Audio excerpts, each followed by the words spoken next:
Assalamualaikum warahmatullahi wabarakatuh. Innal hamdalillah alladzi nahmaduhu wa nasta'inuhu wa nastaghfiruh wa na'udzu billahi min shururi anfusina wa min sayyiati a'malina may yahdihillahu fala mudilla lahu wa man yudlil fala hadiya lahu asyhadu an la ilaha illallah wa asyhadu anna Muhammadan abduhu wa rasuluhu la nabiyya ba'dah. Allahumma sholli wa sallim wa barik ala sayyidina Muhammad sallallahu alaihi wasallam tasliman katsiran amma ba'du. Qala Allah ta'ala fil Qur'anil Karim, a'udzu billahi minasyaitonir rajim. Bismillahirrahmanirrahim. Syahrul Ramadan alladzi unzila fihi al-Qur'an hudan lin-nasi wa bayyana minal huda wal furqan. Wa qala Allah, bismillahirrahmanirrahim, inna anzalnahu fi lailatul qadr. Para hadirin yang dimuliakan Allah Subhanahu wa taala, pertama marilah kita panjatkan syukur kepada Allah Subhanahu wa taala karena pada malam hari ini kita bisa hadir berkumpul di masjid yang penuh barakah ini dalam rangka yaitu memperingati nuzulul Quran atau turunnya Al-Quran dalam keadaan sehat walafiat. Salawat salam kita haturkan kepada junjungan kita baginda Nabi Muhammad SAW. Semoga kita mendapatkan syafaat di yaumil akhir. Para hadirin yang dimuliakan Allah Subhanahu wa taala, malam hari ini kita memperingati malam nuzulul Quran. Kalau kita melihat, kalau kita mungkin mendengar, biasanya nuzulul Quran itu diperingati pada malam 17 Ramadan, dan ini sudah malam 18 Ramadan. Jadi seharusnya kemarin, nuzulul Quran. Akan tetapi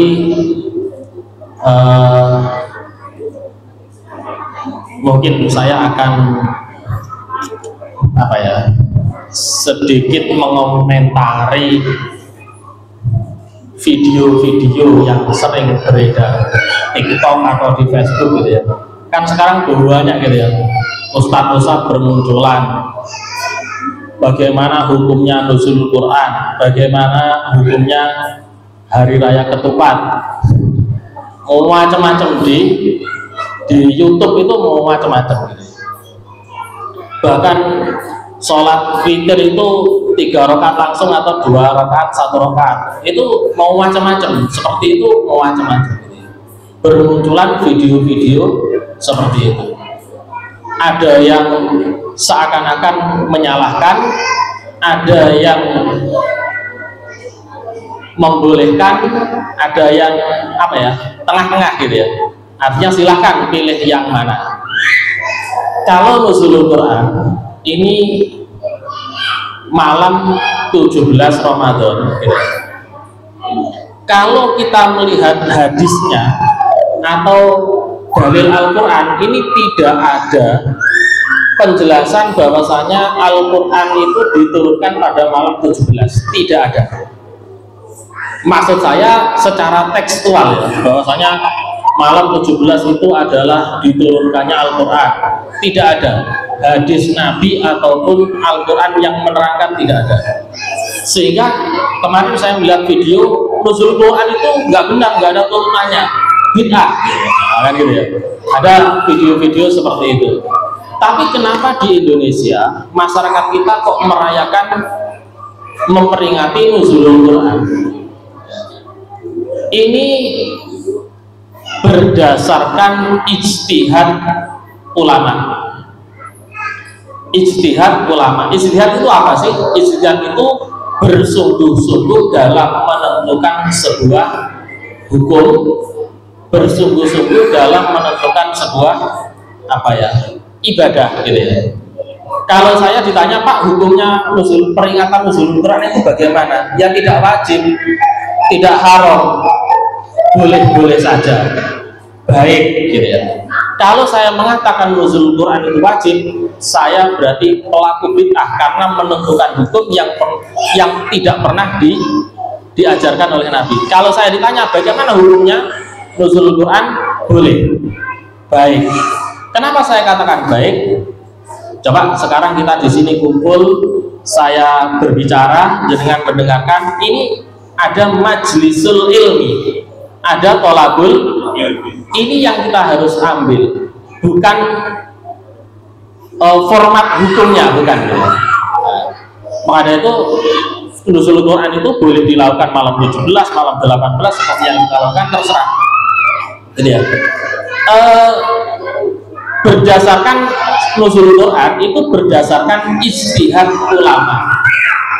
Ulama dalam beristihad ini tidak sembarangan gitu ya. Ada satu ayat di dalam surat Al-Anfal ayat 41. Ini adalah dasar ijtihadnya ulama yang menentukan bahwasanya nuzulul Quran itu adalah tanggal 17 Ramadan. Kalau saya lihat di video-video itu malam 17 itu tidak ada nuzulul Quran, itu tidak ada.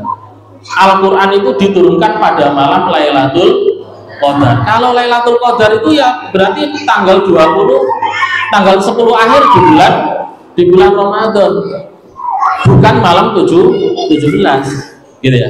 Akan tetapi ulama ini beristihad, dan ulama itu ulama siapa? Ulama itu adalah madhab Syafi'iyah, madhab yang banyak diikuti di Indonesia.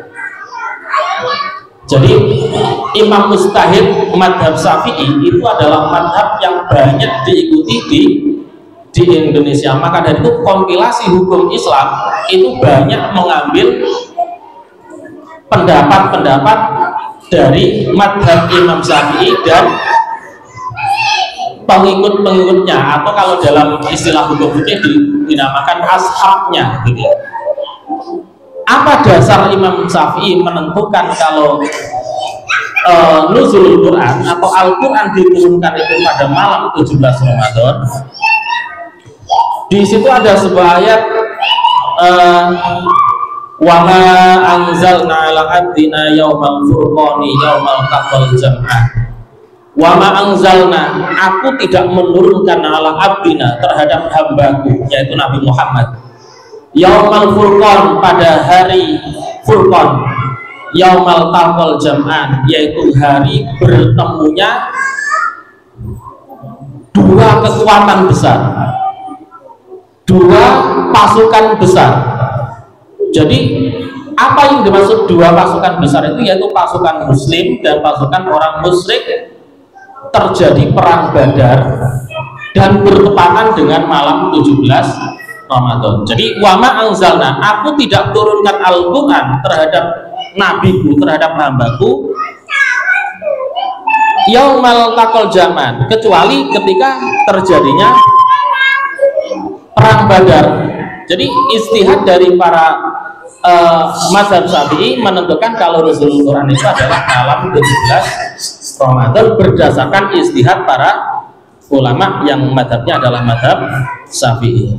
Jadi ketika jenengan melihat video misalnya di Indonesia itu kok ada mana nuzulul Quran malam 17, itu nggak benar, itu tradisi yang salah. Biarkan saja, memang iya. Cuman kenapa kok di Indonesia ini membiasakan nuzulul Quran malam 17 dan menentukan, atau di pelajaran-pelajaran agama itu ditentukan bahwasanya malam 17 itu adalah malam turunnya Al-Quran berdasarkan ijtihad para ulama. Kemudian Al-Quran itu kan diturunkan pada malam Lailatul Qadar. Lailatul Qadar itu kan di 10 terakhir bulan Ramadan. Iya, gitu ya. Jadi terus nuzulul Quran itu tepatnya kapan? Tidak ada yang tahu, gitu ya. Tidak ada yang tahu tidak ada yang tahu pasti kapan Lailatul Qadar. ya bisa malam 1 Ramadan sampai 30 Ramadan. Tujuannya apa? Biar hamba-hamba, biar manusia itu saling berlomba-lomba untuk kalau jawabannya itu dedepi Lailatul Qadar. Kalau Lailatul Qadar langsung ditentukan oleh Allah, Lailatul Qadar akan saya turunkan pada malam 21. Mungkin semua manusia pada malam 21 itu akan memperbanyak ibadah, tapi tidak, disembunyikan, dirahasiakan oleh Allah, biar mulai tanggal 1 Ramadan sampai 30 Ramadan selalu berusaha untuk mencari Lailatul Qadar. Jadi kalau ada video-video di YouTube itu ya kalau saya sikap saya ya mungkin ada benarnya, cuman kalau saya ya punya dalil sendiri, punya prinsip sendiri. Jadi Lailatul Qadar itu malam nuzul Quran itu malam tanggal 17 tidak berdasarkan hadis, tapi berdasarkan ijtihad para ulama, terutama mazhab Syafi'iyah, gitu ya. Kemudian Al-Quran itu diturunkan oleh Allah ini sebagai petunjuk bagi orang-orang yang bertakwa. Jadi Al-Quran itu diturunkan oleh Allah sebagai petunjuk bagi orang-orang yang bertakwa. Di dalam surat Al-Baqarah ayat 2, ya misal ayat 2 ya. Dzalikal kitabu la raiba fihi hudal lil muttaqin. Dzalikal kitabu, kitab ini, itu ada dzalika itu tapi diartikan ini. Kitab ini la raiba fihi, tidak ada keraguan di dalamnya. Al-Quran ini tidak ada keraguan di dalam Al-Quran. Hudal sebagai petunjuk bagi orang yang bertakwa. Kita sekarang menjalankan ibadah puasa.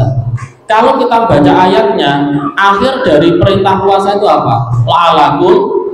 La'alakum tattaqun. Kita berpuasa, tujuan akhirnya agar kita menjadi orang yang bertakwa. Al-Quran diturunkan oleh Allah sebagai petunjuk bagi orang yang bertakwa.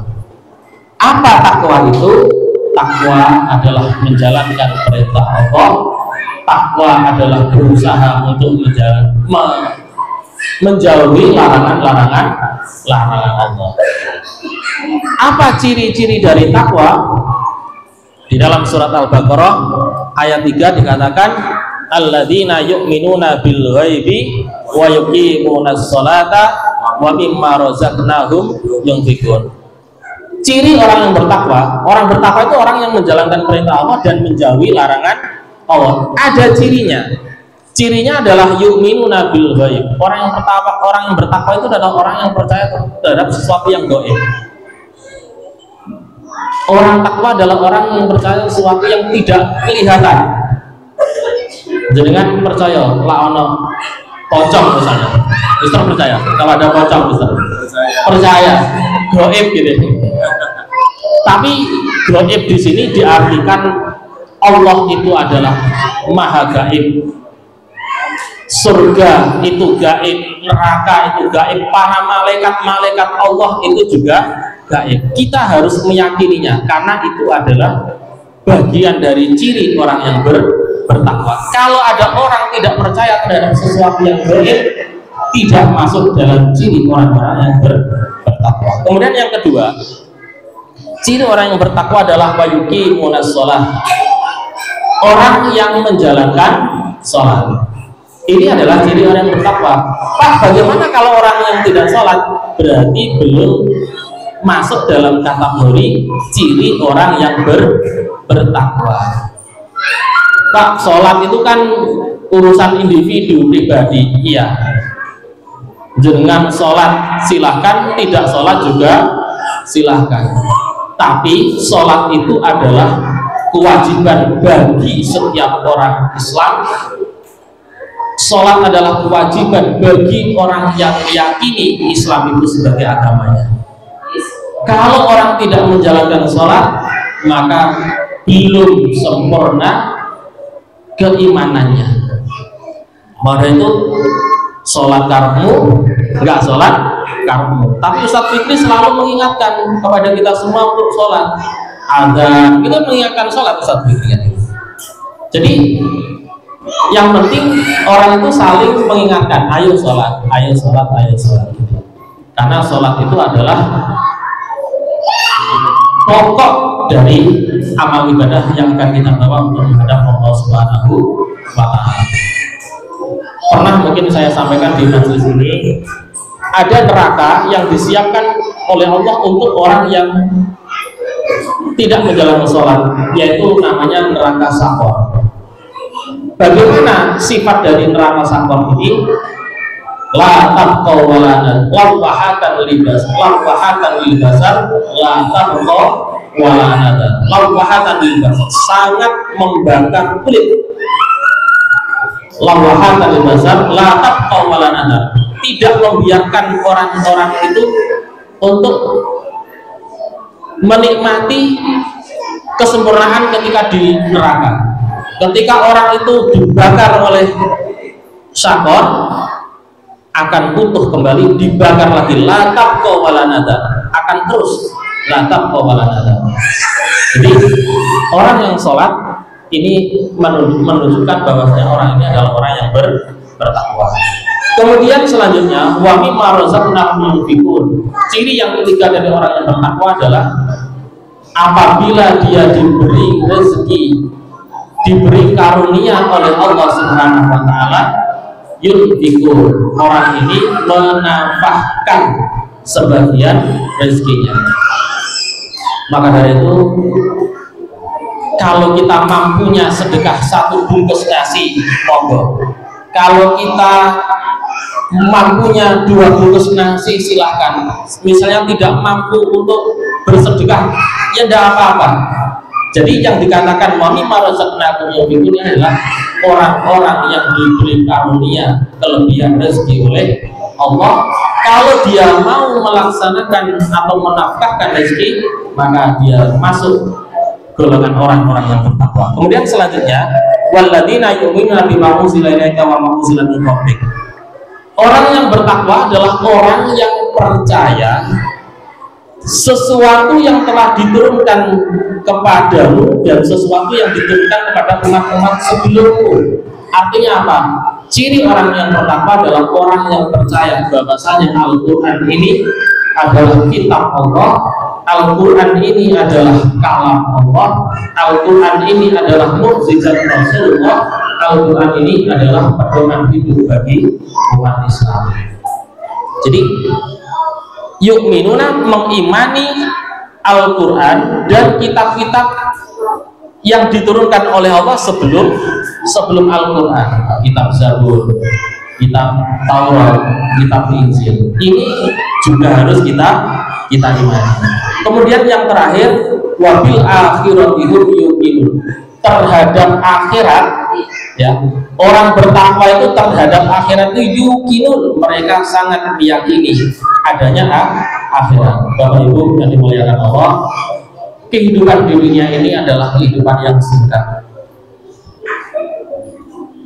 Umur manusia itu ya ada yang 100 tahun lebih, ada yang mungkin 30 tahun, 25 tahun. Teman-teman saya itu usia 30, ada beberapa yang sudah meninggal gitu. Ada yang sudah meninggal gitu. Usia 30, 40 sudah ada yang meninggal dunia. Sangat singkat sekali kehidupan. Yang perjalanan yang abadi, perjalanan yang panjang, itu adalah perjalanan di akhirat. Perjalanan yang abadi, perjalanan yang berat dan panjang, itu adalah alam kubur. Ini perjalanan yang berat. Pak, misalnya di dunia ini sudah berat, Pak. Di dunia ini sudah berat, gitu ya. Siang malam mencari rezeki, kerja untuk menafkahi keluarga, ini sudah berat. Kok masih ada yang lebih berat? Iya. di akhirat, di alam barzakh, di alam kubur setelah kematian kita, itu adalah perjalanan yang justru perjalanan yang berat. Karena apa? Kita tidak tahu kapan terjadinya kiamat. Orang kalau sudah meninggal dunia, mbah buyut kita yang sudah meninggal, ini masih di alam barzakh, masih di alam kubur. Ini beliau mbah kita ini menjalani perjalanan yang berat. Kita pun nanti juga akan seperti itu. Ketika kita meninggal dunia, jasad kita akan hancur dimakan tanah, tapi roh kita akan tetap abadi. Maka itu kalau kita belajar tauhid, Allah itu bersifat azali, roh manusia itu juga azali, terus akan hidup untuk mempertanggungjawabkan amal perbuatan kita. Jangan percaya Pak kalau roh itu bisa mendapatkan nikmat dan mendapatkan siksa. Jangan pernah mimpi, Mister. Pernah mimpi buruk, Mister. Mimpi itu adalah sebenarnya roh kita yang sedang keluar. Kadang-kadang kita mimpi enak, ya.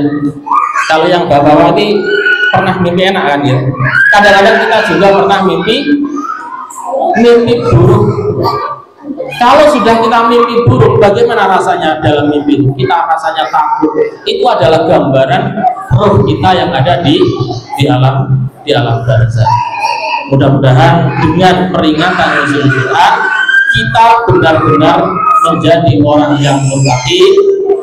Dengan ibadah puasa, kita benar-benar menjadi orang yang muttaqi. Semuanya harus minta kepada Allah, ya Allah, jadikanlah kita sebagai orang-orang yang bertakwa, yang mampu untuk menjalankan semua yang diperintahkan Allah dan berupaya untuk menjauhi larangan Allah Subhanahu wa Ta'ala. Kemarin malam saya ditelepon oleh Ustaz Fikri, Pak, jangan besok ngisi Nuzul Quran gitu ya. Saya masih di kereta, Mister. 7 menit, Mister, saya bilang gitu ya. 7 menit ya. 15 menit katanya Ustaz Fikri, Mas. Ini sudah 15 menit ya, Fikri. Sudah. Saya bilang tuntung aja, Mister, gitu ya. Oh enggak, 15 menit, ini sudah 15 menit gitu ya. Jadi mungkin itu yang bisa saya sampaikan. Tadi Ustaz Fikri pesan ke saya, Pak, nanti tolong sampaikan juga. Yang pertama apa tadi, Ustaz? Masalah zakat ya. Masalah zakat. Jangan kalau masalah zakat itu tinggal lihat di YouTube saja ya. Misalnya ukuran zakat fitrah itu berapa? Tinggal buka di YouTube saja, sudah banyak jawabannya. Cuman yang perlu kita garis bawahi, di YouTube itu ada ustadz yang anti dengan madhab, gitu ya. Anti dengan madhab. Saya akan bercerita, saya akan menerangkan dulu zakat fitrah menurut kitab Fathul Qorib yang madhabnya madhab Syafi'i yang saya pelajari di pesantren. Saya ulangi lagi, madhab Syafi'i, madhab yang banyak diikuti masyarakat Indonesia, yang saya pelajari di pesantren atau dipelajari di buku-buku agama di madrasah. Zakat fitrah itu ukurannya berapa? 2,5 kg, 2 kilo setengah.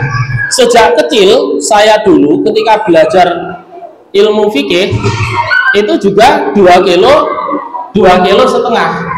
Mbah saya dulu, ibu saya itu juga mengatakan 2 kilo setengah. Saya masih ingat ibu saya ini menangi zaman kolonial gitu ya. Jadi kalau mau zakat fitrah itu kalau ngambil beras itu pakai batok. Apa batok itu? Kulitnya kelapa yang kasar itu, yang keras itu ya. Itu pakai batok. Kalau sekarang kan pakai apa namanya tuh? Pakai elang gitu ya. Pakai apa namanya? Elang ya. Apa elang sih? Pakai ini ukuran ya. Kalau dulu enggak dikira-kira dikira-kira, pakai batoknya kelapa itu dikira-kira. Setelah ngambil 5 kali, kemudian pakai tangan, saya wes kipas 2,5 kilo.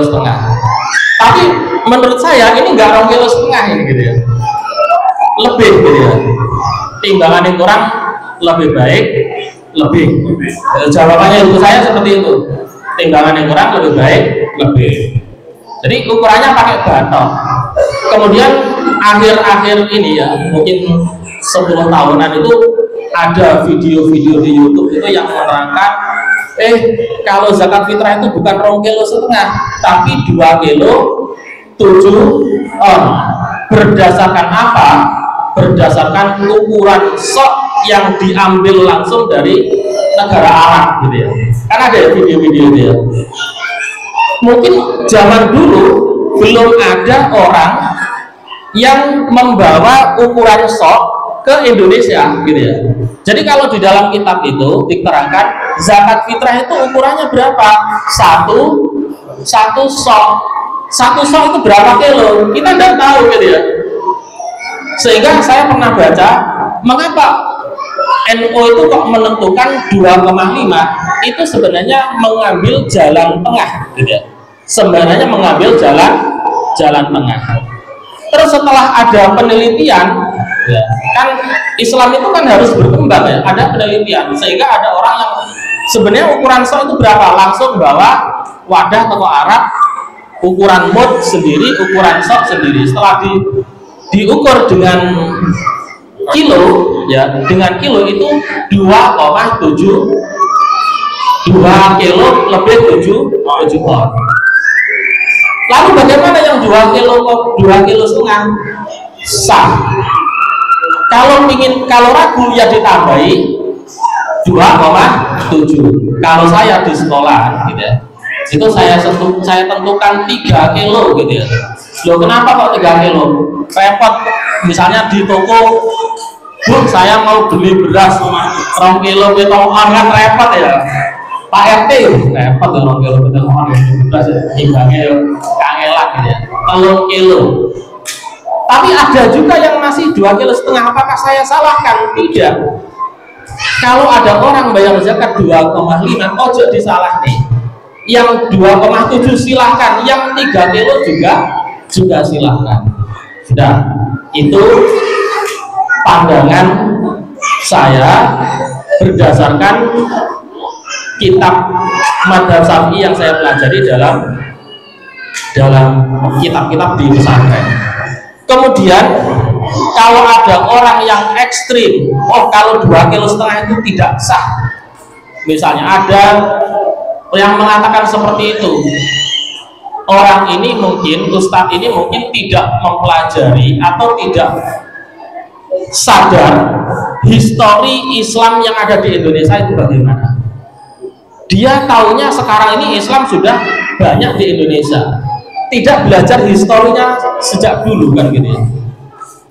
Kalau kita kembali kepada histori bagaimana para penyebar Islam dulu menyebarkan Islam ini dengan syarat berat melalui budaya dan lain sebagainya. Ustaz-ustaz yang sekarang ini ya, ini mungkin tidak menyadari bahwa saya menyebarkan Islam itu di Indonesia itu berat, tidak sama dengan di Mekah. Kalau di Mekah itu apa? Perang Pak gitu ya.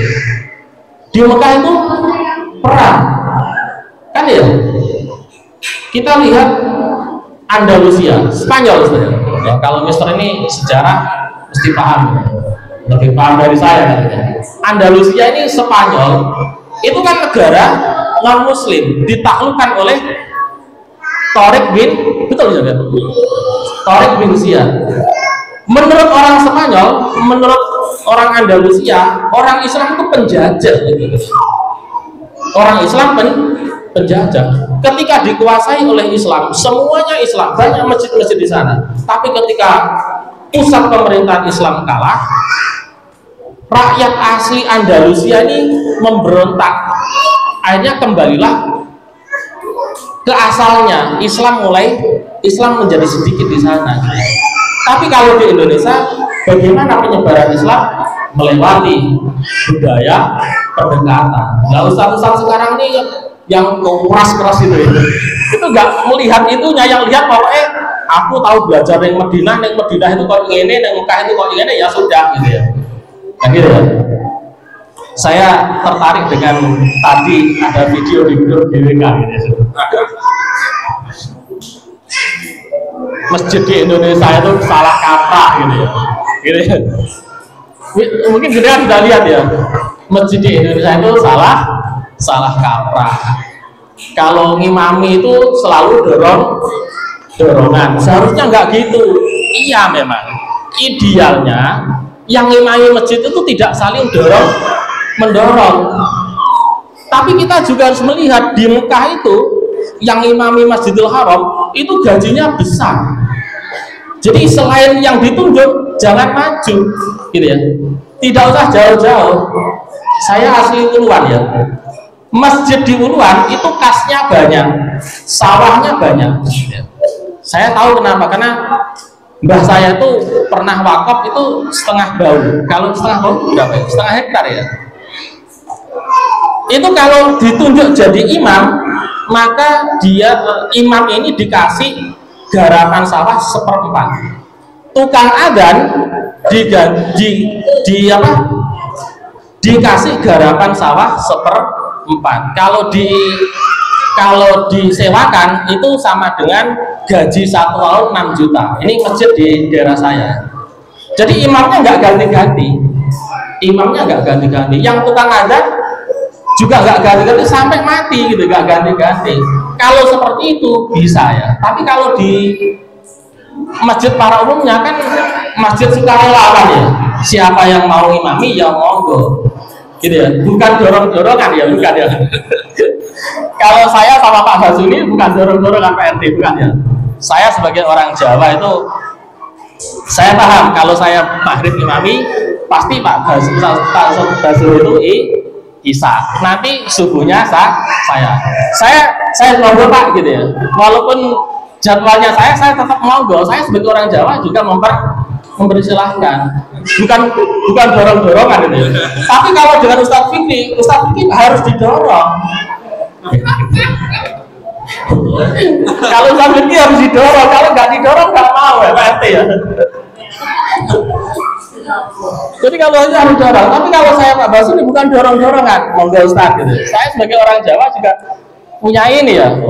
Pak Basuni juga gitu, kalau waktunya beliau imami, monggo Ustaz gitu ya. Enggak dorong-dorongan, bukan. Yang didorong itu Ustaz Fikri ya. Gitu ya. Jadi banyak sekali sekarang itu video-video ya. Ustadz-ustadz yang mau macam-macam gitu ya. Kalau saya agak kaget gitu ya. Dan saya juga tidak pernah komentar karena dasar saya sudah ada. Mada itu anak-anak ini ya, santrinya Ustadz Fikri ini, belajarlah agama kepada Ustadz Fikri sehingga ketika besar tidak mudah terombang-ambing walaupun ada apapun. Misalnya, kemudian begini, jangan menganggap sesuatu yang ada di YouTube, di video itu sesuatu yang benar, belum tentu ya.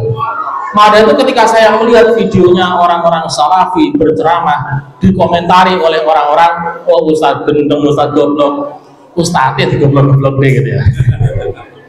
Tidak usah gitu ya, diam saja gitu ya. Saya melihat komentarnya ribuan komentar ya. Terus kalau gitu yang salah siapa? Yang salah yang ngupload gitu. Ustadz Fikri yang salah ngupload gitu ya.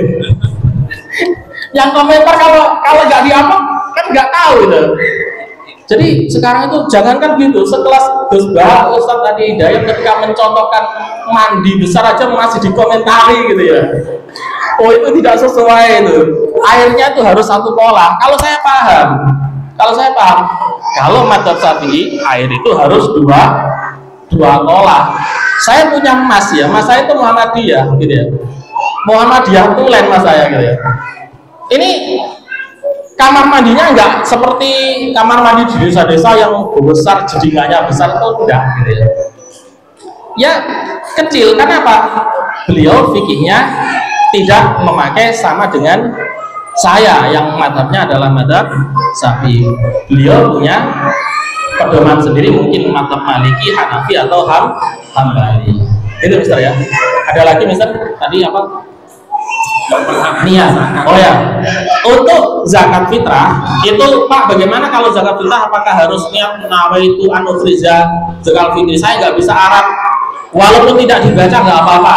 Pokoknya dalam hati saya niat membayar zakat fitrah, cukup. Jadi tidak ruwet kan gitu ya, tidak ruwet. Terus apa lagi Ustaz? Yang berhak menerima zakat fitrah adalah fakir miskin. Fakir miskin ada 8 asnaf gitu ya, ada 8 asnaf. Saya pernah bukan mengkritik ya, nyemontol pada istri saya. Saya pernah nyemontol ke istri saya. Ya maaf, bukan berarti saya ini orang kaya atau orang mampu. Bapak saya ini bawa beras dari musola. Saya bilang, beras ini kok dibawa mulai 5 bungkus kan ya lumayan. Apa enggak diwekne kepada masyarakat yang lebih membutuhkan? Kenapa? Saya dan keluarga merasa mampu tanpa mengambil beras itu sudah mampu, karena ada orang yang mungkin lebih membutuhkan daripada beras itu. Istri saya langsung paham, ngomong ke bapak mertua, oh iya sudah, silahkan dibagikan kepada orang yang lebih berhak.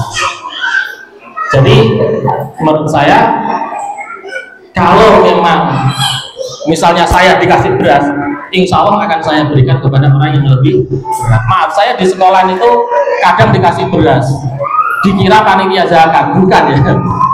Panitia zakat itu harus ada SK, Mister. Panitia zakat itu harus ada SK. Tapi saya selalu dibawa ini Pak, 3 bungkus. Langsung saya akan antarkan ke dalamnya Ustadz, Fikri Ustadz, ini beras untuk Masjid GWK. Jadi seperti itu. Ya. Kalau bapak saya dulu, ya maaf, saya tidak merasa orang mampu ya. Bapak saya itu selalu diantar zakat fitrah. Yang antar apa? Murid-muridnya, kan bapak saya ini guru ngaji, jadi diantar. Tidak masalah, karena apa? Dianggap sebagai guru ngaji. Sabilillah, itu.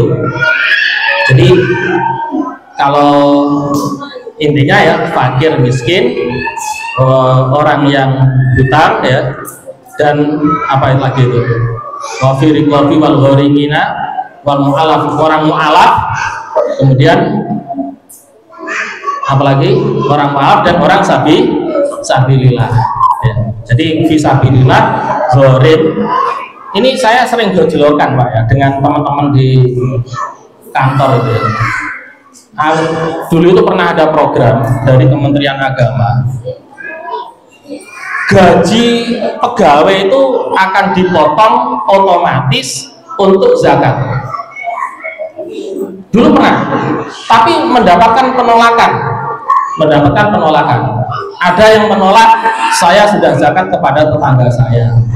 Ada yang, saya ini hutangnya banyak gitu ya. Hutang saya ini 100 juta di bank gitu.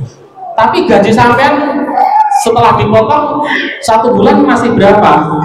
Masih 3 juta. 3 juta itu masih banyak ya. Tapi hutang saya kan banyak kan gitu ya. Oh ya, itu kan akal-akalan kan gitu ya. Akal-akalan, hutangnya 100 juta di bank. Tapi setelah dipotong untuk cicilan di bank, dia masih menerima gaji 3 sampai 4 juta, belum lagi tunjangan dan lain sebagainya. Itu akal-akalan saja gitu, akal-akalan saja. Mendapatkan penolakan